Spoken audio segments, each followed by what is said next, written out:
So John, can you tell me, Rediplan, how did it start, why, and what did it look like? Rediplan, the idea for Rediplan actually began back in 2005 in a hotel room in Washington.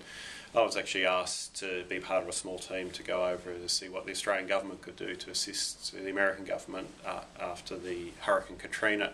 And after we had looked at the options that we could provide, I had a bit of time to think about what was unfolding in front of me, and time also to reflect on my experience as a state recovery manager in Victoria.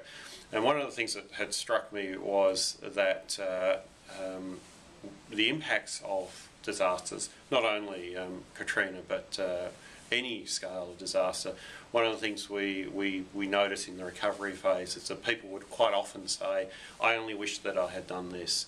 And things like, I only wish that I had taken out insurance or increased my insurance, or a woman saying to me once, I've lost my baby photos, the video of my daughter first walking. A farmer who, another occasion, had said something like, they saved my house, but I wish that they'd saved the dairy shed and the house could have gone, because at least I can earn an income. And it made me think that yes, we do a lot of very good preparedness, which is focused on surviving the hazard.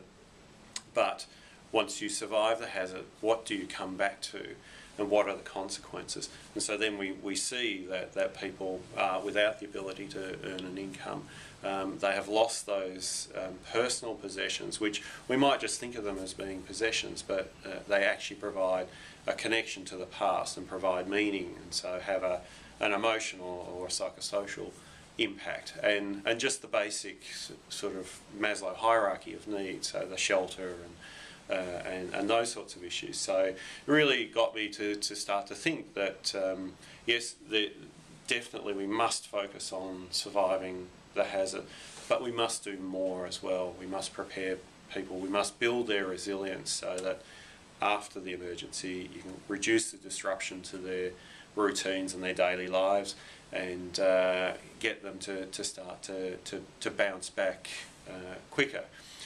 So that got me thinking, and then in towards the end of 2006, Andrew Coughlin, the National Manager for Emergency Services in Red Cross, had said that Red Cross had been doing quite a bit of visioning work about what their role would be going into the future. And traditionally Red Cross had played a very, I suppose, narrow role around national registration and inquiry system in each state and territory, and that was their focus.